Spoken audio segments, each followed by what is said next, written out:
The following is a special presentation of Tony Kurre Radio. Want the real story behind the sound bites and headlines? Let's find the facts. Remember, it's not a conspiracy theory if it's the truth. You are not paranoid or confused. You just need to know. Hello, everybody, and welcome to another one of our programs here on Tony Kurre Radio. Everything you need to know. Today, Terre, Quillian, my usual partner in crime, is not with me, so we're going to forge on without her, and we hope you enjoy the program.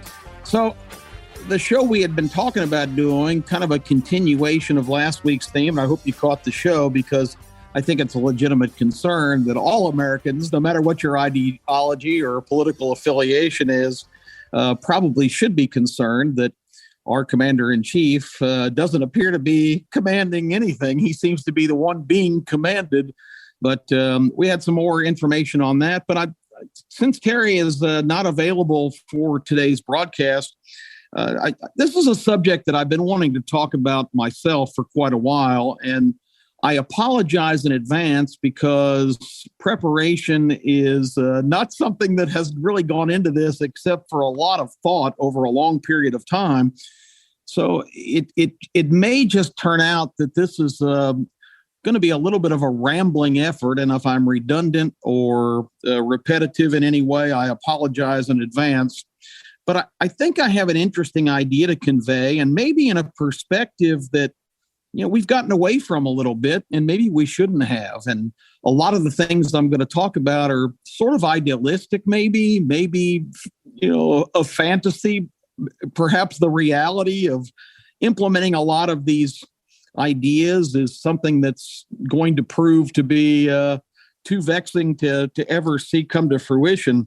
But the bottom line is I think it's a worthwhile subject. And I'll start it by saying that a recent poll showed that 88% of Americans, 88% are concerned that this country is going in the wrong direction.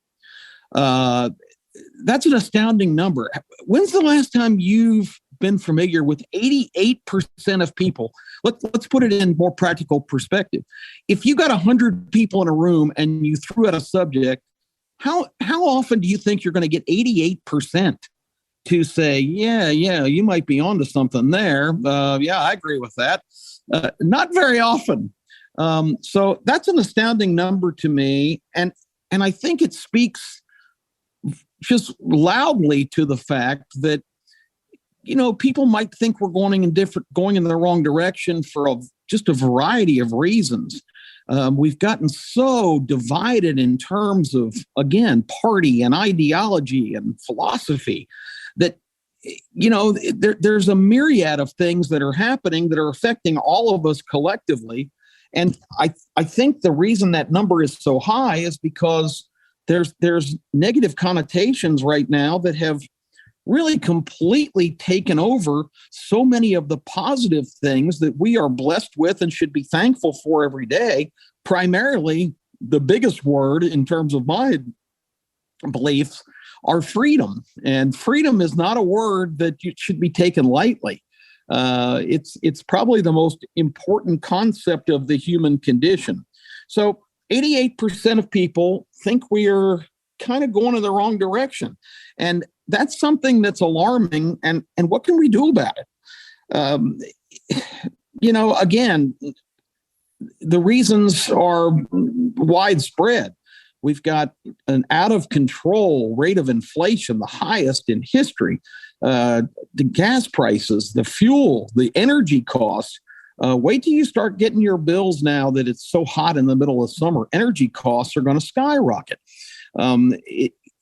It's so difficult. I can't even imagine that the stress it's putting on household budgets all across the country, and everybody feels it, no matter what your economic situation is.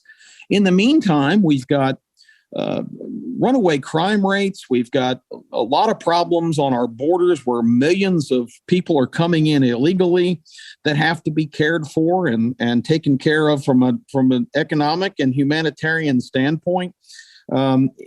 It's really kind of a rough time here. And again, I'm not pointing the finger at anybody that's currently in charge, although we can do a whole series of shows on how this current administration has exacerbated a lot of these problems. But that's not the focus here today. I remember it was probably 6 or 7 years ago that I was watching with horror reports from Venezuela, which was a very successful, oil-rich country with a strong economy, a corrupt government, but it was functioning well. And certainly there were reforms that needed to be made. And Venezuela, as you know, was kind of taken over by a strong-arm dictatorship. And you just watched in horror as the economy just spiraled out of control. Inflation was just through the roof. Unemployment was just at record levels. The economy of all of the country basically collapsed. And I was thinking how horrible that is for those people. And here, not to that same extreme, because we don't have a dictatorship in the government. It's a lot of other factors that have played into where we are right now. But we more at this very moment resemble Venezuela than we do our own country. And there's reasons for that. And I've got some ideas on how maybe we can start to address some of these directions we're going that, let's face it, we don't want to go. One of my, and I've got many heroes, but certainly from just a common sense perspective, former President Ronald Reagan had a couple of statements, a couple of famous declarations that I think really fit these times because he was sort of a foreseer. He always said we're only one generation away from the collapse of our free enterprise, freedom-based individual liberty system. And we're teetering dangerously on the edge of depending on big government to solve all of our problems. And Ronald Reagan famously said, people that look to government to solve their problems need to realize government is the problem. What a profound statement that was. And my favorite Reagan quote of all time, and it's something that bears significant thought as well. America is a country with a government. It can never be allowed to be the other way around. I think we're getting closer and closer to those warnings coming to fruition, and it's very terrifying.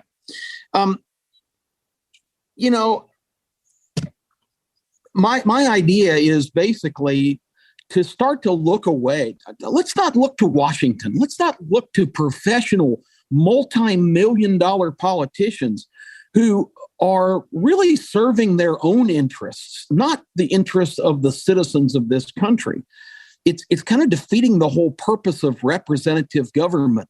Back in the days of the framers of our Constitution and our Bill of Rights, these guys envisioned the community-based situations of people getting together and sending their best and brightest to Washington to pass some laws and then get back in time to run their businesses or harvest their crops. This concept of full-time, lifelong politicians is just not something that they ever envisioned. And it has become a complete vocation unto itself, and that really wasn't the intention. And it really leads to a lot of problems. It amazes me that Americans just accept and kind of shrug off the fact that people of modest to some degree of successful means manage to get to Washington in these jobs of elected officials and even the bureaucratic appointments. These people that enter into this industry go up there, kind of regular folks, but when they come out, if they serve a significant amount of time, are worth millions and millions of dollars. Harry Reid, the longtime senator from Nevada, had basically undergone bankruptcy just a couple of years before first being elected as a senator in Nevada. After serving like 4 terms, I think maybe even 5 terms in Washington, Harry Reid retired, amassing a fortune of over $50 million.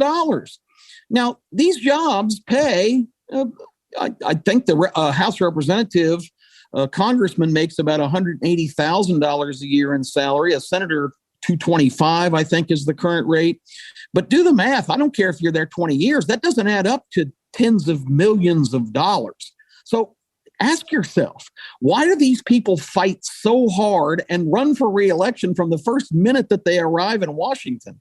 And the reason is that's the best gig in the world. It's become a full-scale self-service entity.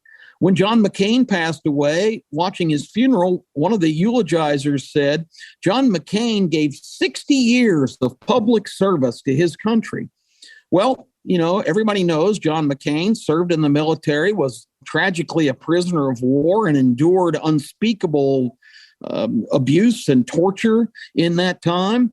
But that was about a 15-year period between his military service and when he was finally released at the end of the Vietnam War. And he came back and got into politics. And for the next 4 decades, for 40 years, I'm sorry, I don't count that as public service because John McCain emerged as a multi-gazillionaire. I'm sorry. Maybe I'm skeptical. Maybe I'm, just jaded. But I believe that we have a really terribly broken political system. So my solution, let's not look to millionaires in Washington that are only interested in their fortunes and vitality and staying power to remain in the best job on earth. I think we need to go back to our heritage, our roots, and really the spirit of how all of this started. And that is, and if it only starts in 1 or 2 communities, or maybe, just somebody somewhere needs to organize and take a stand. But I think the solution to getting us back on track and going the directions that Americans want us to go is to get back to our own communities, gather our best and brightest, our most successful, our business leaders, our city officials, our city or county officials, our religious leaders, different people from all different walks of life, educators, law enforcement folks, people that have overcome really rough circumstances to achieve greatness that could be role models. Because I think we live in a time where, sadly, it's more of a defeatist attitude now than an optimistic one. And that's a shame. We've got generational problems of people in low economic situations who don't have access to great educational opportunities, who don't understand all of that's available to them in different paths that can be chosen. A really good example of that, I have a close friend who was working for a company in Nashville and came back from a business trip late at night and had some paperwork that he wanted to wrap up before he went home. He went into his office late at night and nobody was there except for the cleaning crew. And he said he got to talking to a young lady who was, emptying his trash can and tidying up his office and he said, no, come on, I'm fine. Do what you got to do. And he said they got into a little bit of a discussion, found out she was a senior in high school. He asked her what she wanted to do. She said she didn't know. He said, do you have anything you're interested in? I can't remember exactly what she told him, but he said, are you thinking about going to college? And she said, no, I don't think that's for me. And he encouraged her to at least take a look at that, especially if there's some things that she was interested in, and maybe it could lead to some opportunities for her. He even offered to give a card. He had a good friend that was at Tennessee State University right there in Nashville that was in the admissions office. Long and short of the story was she left the office. The next day, he was called in to the general manager's office of his business and told that her mother, the young lady's mother, had called and was very upset that he was putting a bunch of crazy ideas in her head, because in her family, we don't go to college, we go to work. And maybe, this is a bad example, but it really always made an impression on me, that story, because I think people's dreams and people's aspirations and what people are good at are being largely wasted now, because they don't see the opportunities. They don't see the chance that there's a different path. They're kind of ruled by the fact that maybe their family's been in bad economic circumstances, whatever means that resulted in that happening, but they're kind of trapped by, having to go to bad schools and not getting a quality education. Again, the emphasis, I fear now, is on not on the young people, the students, but it's on the government officials and the teachers' unions, and all of their interests seem to take priority over what's best for our kids. And, I think we've got a couple of lost generations that have been deprived of the American dream. And in my mind, that's a tragedy. I think communities need to rally with their leaders, and you can't start at the late high school or even late teen area. I think you need to get into schools in like the middle school area, the 6th, 7th, 8th graders. Find out who these kids are. Let's find out what they think, what their dreams are, what their skill sets are. Let's reimagine education and try to pave the way for, if one of these young people aspires to do something, they need to be made aware that anything's possible. And all of us kind of assume that everybody knows that, but I'm not so sure that's the case anymore. I think there's this shroud of hopelessness and despair that has come over our country, and I think it's reliant on community by community to get back to the basics. Don't look to Washington, because I think division and factionalism are what they're counting on to keep their unbelievable growth enterprise up and running. And I know I sound like I'm just completely down on federal government, but I've watched it unfold. My own grandmother went to work. She was like the forerunner of a career girl. She went to work in the 1930s, had a 30-year career in the Department of Commerce, retired in her 50s, lived to be 97, and was completely compensated by the government for 40 some odd years, like 10 years longer than she worked. It is a great gig, and God bless and good for you all the people that have been able to access that, and the politicians that continue to do it. But I think looking to them for answers is just a waste of time. Every major republic that's been a representative kind of government attempt in history has come unraveled by factionalism. And that's what we're experiencing here. But again, for the growth of big government, it's pretty clear to me that this is what they thrive on in terms of their longevity and their opportunities continuing. So a community-based group to get in and find out about the kids in their communities and make opportunities available to them. There's been a lot of talk about school vouchers. We spend untold billions of dollars in this country on public education. And I don't think anybody can stand up right now and say that overall public education is succeeding.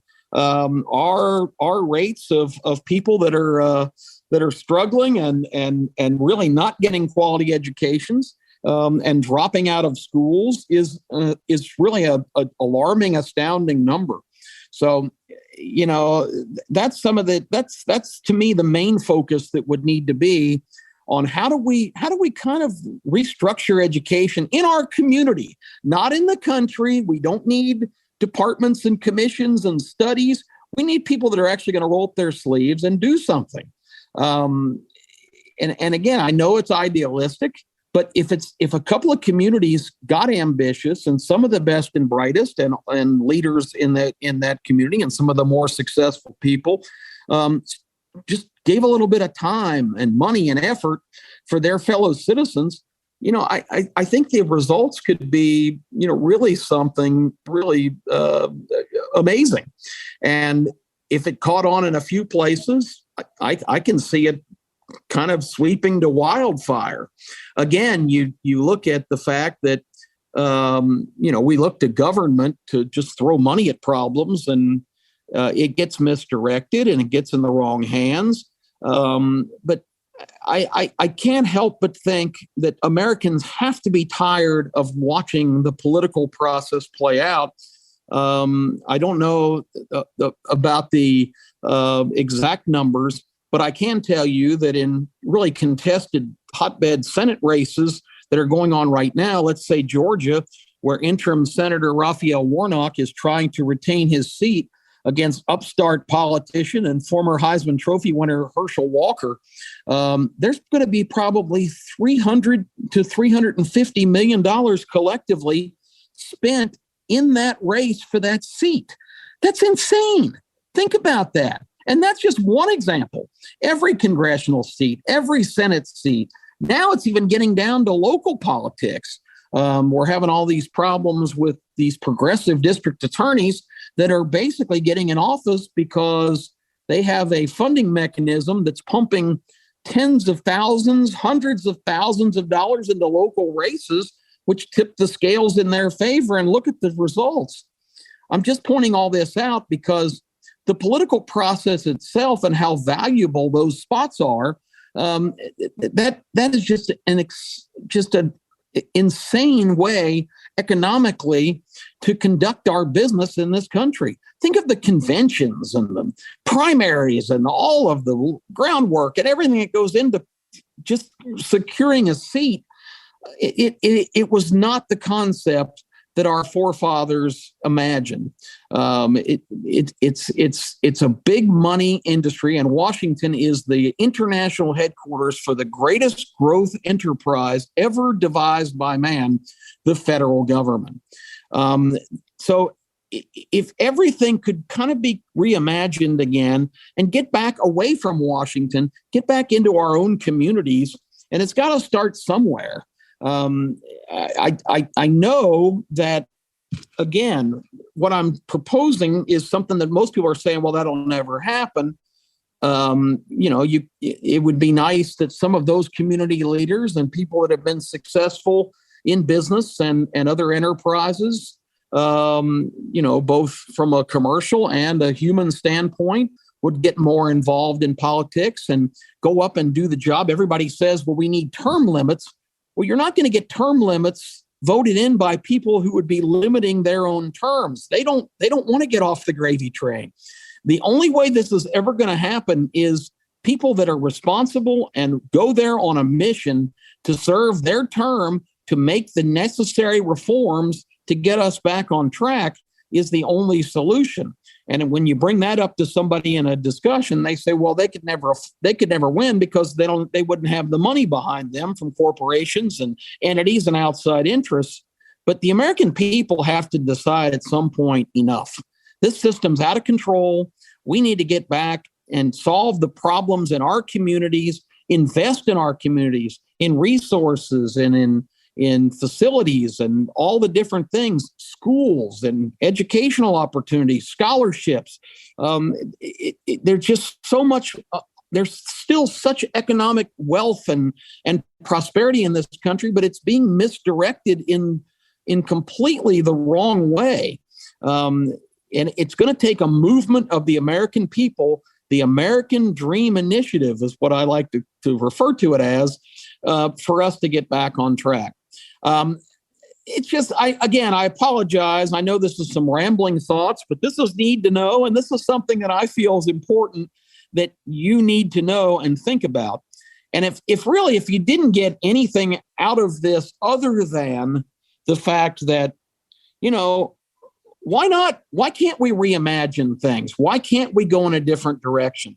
Why can't we at least have some conversations? Again, not national, not on television, not in highly public arenas in terms of trying to get publicity and gain, power for ourselves. But the power of the people is something that we've really gotten away from. And I don't care what color you are. I don't care what your religion is. I don't care what your ideological opinion is. If you don't think our children are important enough to invest in and set on the right path, then you really are dooming the future, not only for them, but all future generations. Because if we want to turn this country into a struggling economic, basically, for lack of a better term, third world country, then we need to stay on the path we're on right now, because I don't want to be a doomsayer, but that's the direction we're heading.